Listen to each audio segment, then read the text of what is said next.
होने वाले अन्याय के लिए अगर कोई सामाजिक संगठन नहीं है,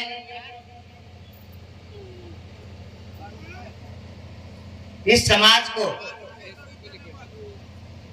संगठन नहीं रहने के कारण, सामाजिक कार्य करते हमारे नेता लीडर नहीं रहने के कारण दूसरे व्यवस्था का गुलाम बनना पड़ता है और अन्याय सहन करना पड़ता है। हम लोगों को इसके साथ साथ जिस समाज में राज व्यवस्था में उस समाज का कोई भागीदारी हिस्सा नहीं है, उस समाज का कभी उद्धार नहीं हो सकता है। हमें 3 विषय के ऊपर सभी को सोचकर सर्च करके तीनों जगह के ऊपर हमें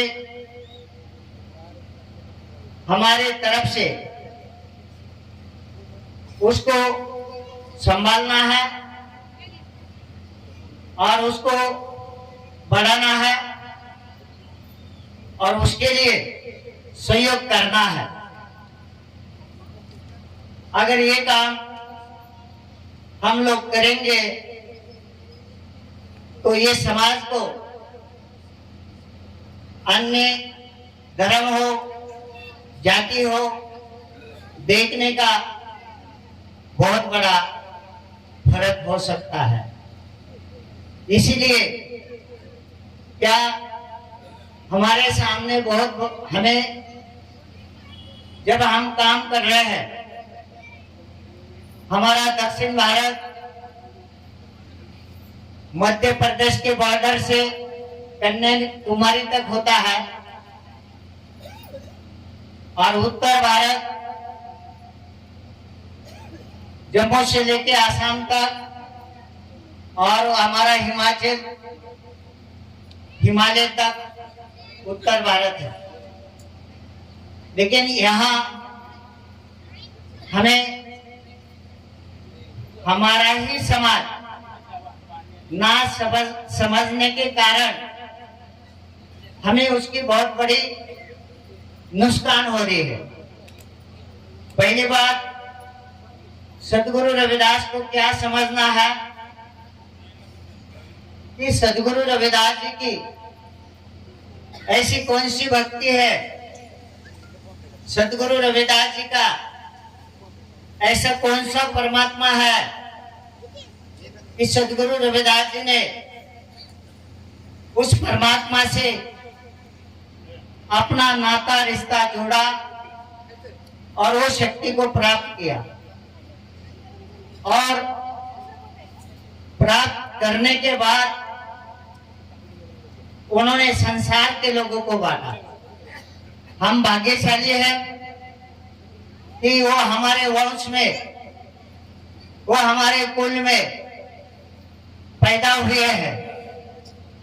इसीलिए हमारे इष्ट देवत, कुल देवत अभी तक हमारे समाज को हमारे कुल देवत का पता नहीं है।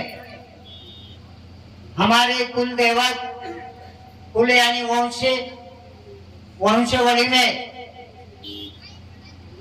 जो महापुरुष परमात्मा के ऊपर प्रेम करता है और उस शक्ति, उस ज्ञान को प्राप्त करता है, अपने ज्ञान से, वाणी से वो जब संसार के लोगों को बांटने का काम करता है तो हमारे दोनों कुल का उद्धार होता है।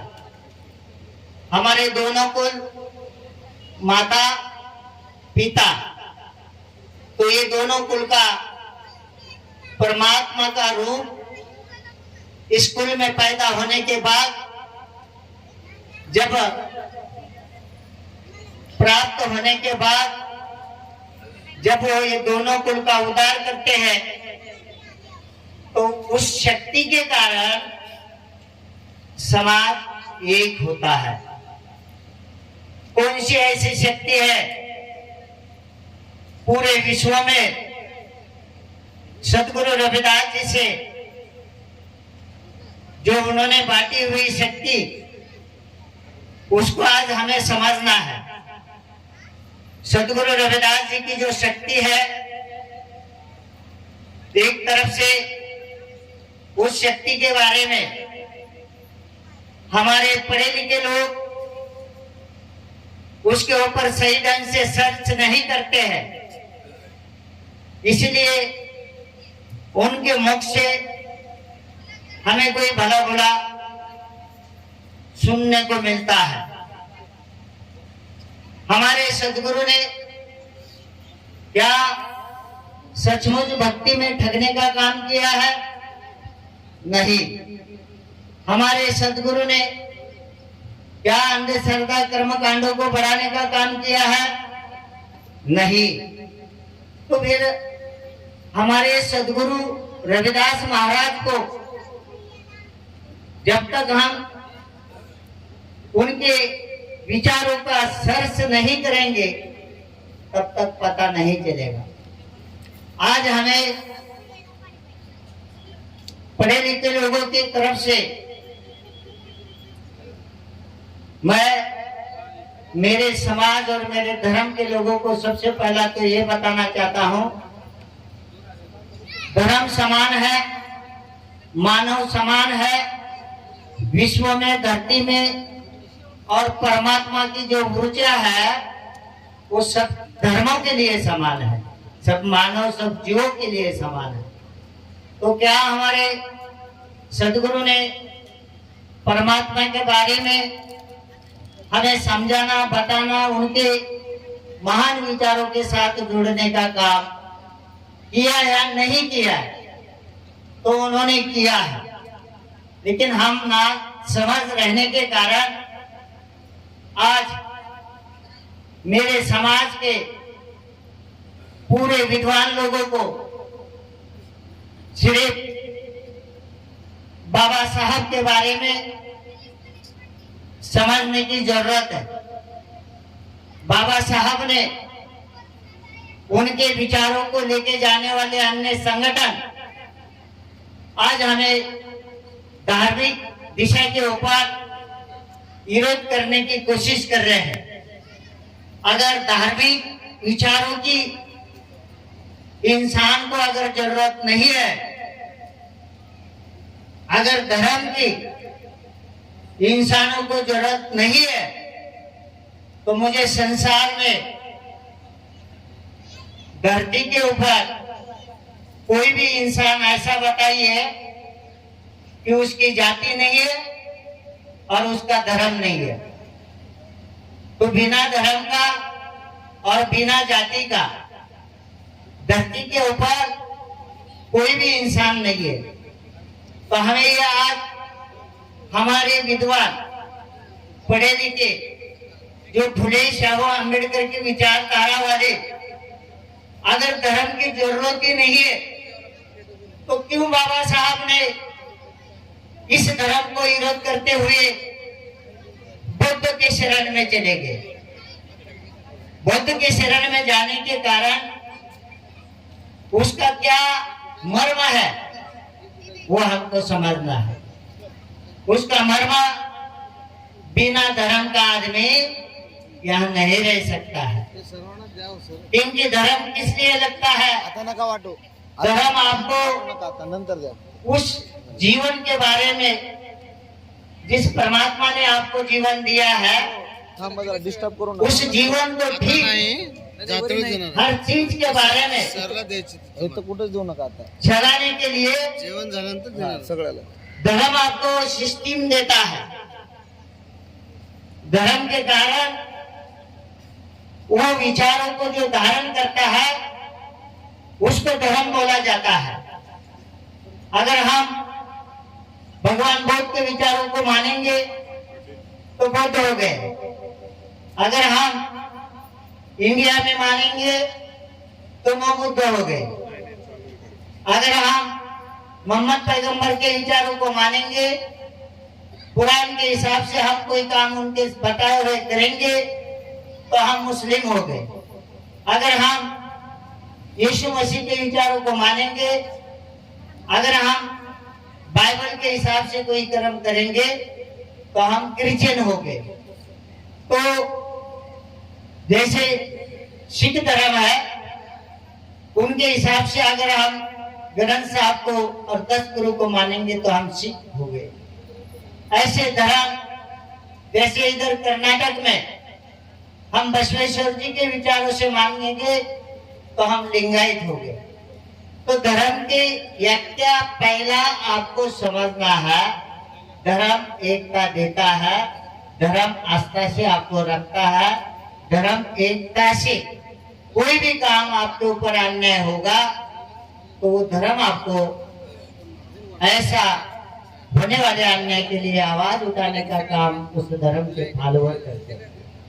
आपको पता होना चाहिए कार्यक्रम झाल्यावर वाटा सिख धर्म में डिस्टर्ब होतो सर। महिला जो होती है वो भी आपने यहाँ पर कृपान रखती है।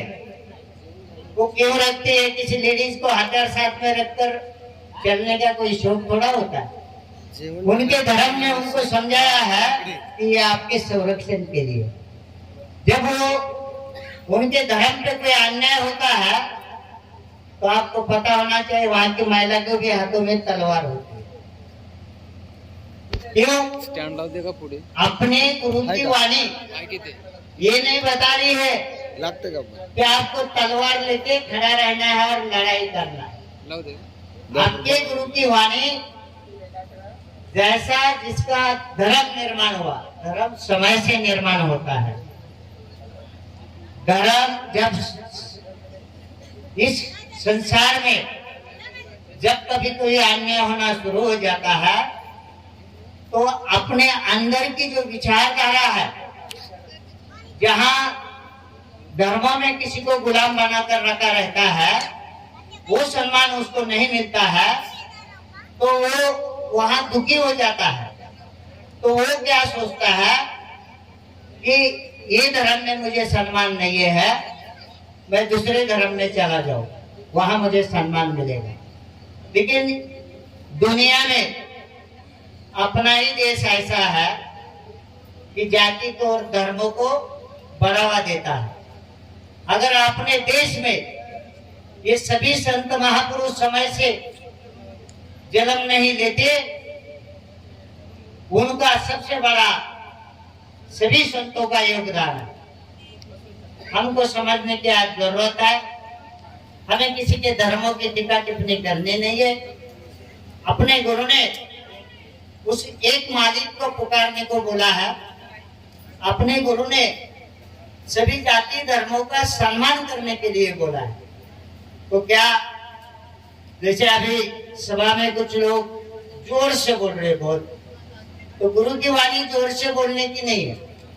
इस देश में और दुनिया में अगर कुछ आपको लेना है, लड़ाई करके लेना है, अगर वो चीज प्यार से आपको मिलती है तो लड़ाई करने की क्या जरूरत है? अगर संतों में सबसे ज्यादा महान काम अगर किस संत ने किया तो हमारे सतगुरु रविदास जी ने किया। क्या ऐसा समय था कि ये दलितों में संत निर्माण होना और इनके चरणों में 4 पिताजी ब्राह्मणों ने साष्टांग दंडवत डालना, 52 राजा शिष्य बनना और सभी विद्वान राजे महाराजों ने उनके वाणी को मानकर अपना जीवन का उद्धार करना। तो ये समझने की जरूरत है। तो कुछ लोग बोलते हैं सदगुरु रविदास जी की हत्या की।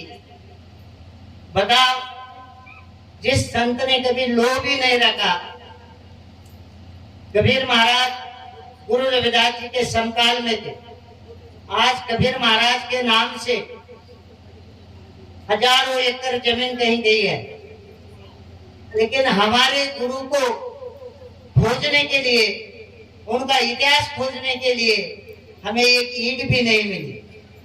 जब हमको पता चला कि मीराबाई के वहां चित्तौड़गढ़ पे वहां पर उनका हमारे लिए चरण पादुका क्षेत्रीय वो भी मीरा मंदिर के सामने है। तब वहां सरकार से बात करके वहां पर हमने सरकार की ही जमीन, सरकार का ही पैसा और सरकार को ही बनाया लगाया और सरकार के नेतृत्व में मीराबाई और गुरु रविदास का वहां पर एक म्यूजियम संग्रहालय बना लिया। ये सब सरकार ने किया। करने के लिए हम लोगों ने बोला, जब उनको पता चला, वहां भी गुरु रविदास का नाम नहीं लेते थे वो लोग। उन्होंने मीरा जन्मस्थान में एक म्यूजियम है, वहां उनके गुरु का नाम बंद करके रखा था। वहां भी बताया गया कि भाई मीराबाई के गुरु गुरु रविदास जी। तो ये काम जो है आज देश नहीं दुनिया में हो रहा है। गुजरात में वहां पर गुरु रविदास जी का कुंड है। आज इतनी बड़ी बड़ी महाराज जी